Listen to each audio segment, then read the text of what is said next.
Nous sommes à saturation.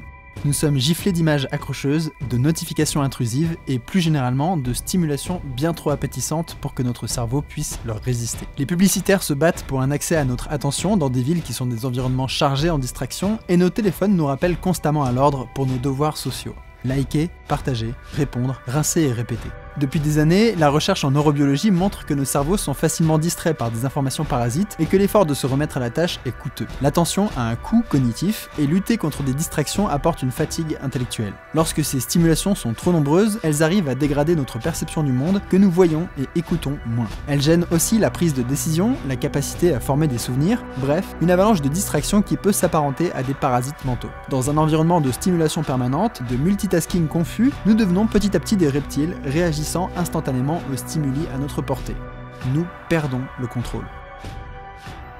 Le monde actuel n'est pas le seul responsable. La fable de la technologie néfaste est une simplification grossière de la réalité et ce monde hyper connecté et hyper stimulant nous apporte également énormément d'avantages. Le savoir de l'humanité dans la poche, nos proches plus ou moins à portée de main, des gifs rigolos, par exemple. Comprendre pourquoi ces distractions potentiellement bénéfiques nous intoxiquent a en fait plus à voir avec notre histoire évolutive qu'avec ces stimuli. Notre cerveau date de l'âge de pierre. Notre cerveau est apparu dans un environnement où les stimulations étaient le bruit des feuilles dans les arbres, le gibier à chasser, quelques potes avec qui papoter. Et tous les jours, on propulse notre cerveau dans ça.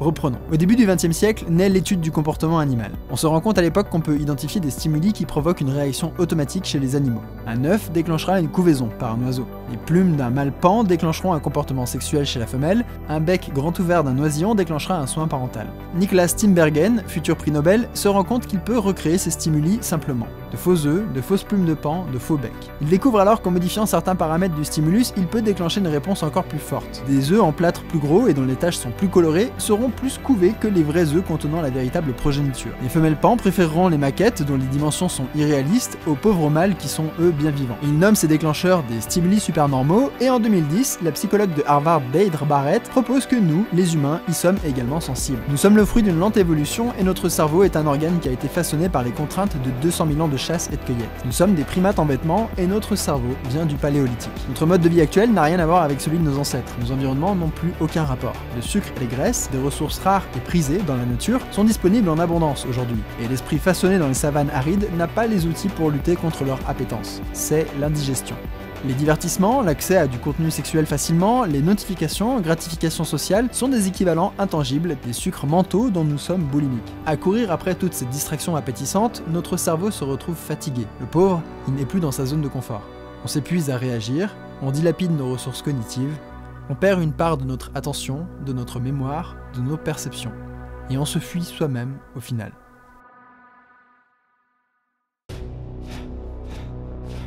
Je ne suis pas convaincu que la solution se trouve nécessairement dans un ascétisme brutal que je laisse volontiers à d'autres, mais il est évident qu'il faut aider notre organe du paléolithique à s'en sortir. Il existe de nombreuses méthodes pour reprendre le contrôle sur sa propre attention, désactiver les notifications, passer son écran en noir et blanc, s'imposer une hygiène numérique, se mettre à la méditation pleine conscience, filtrer les distractions au sens large.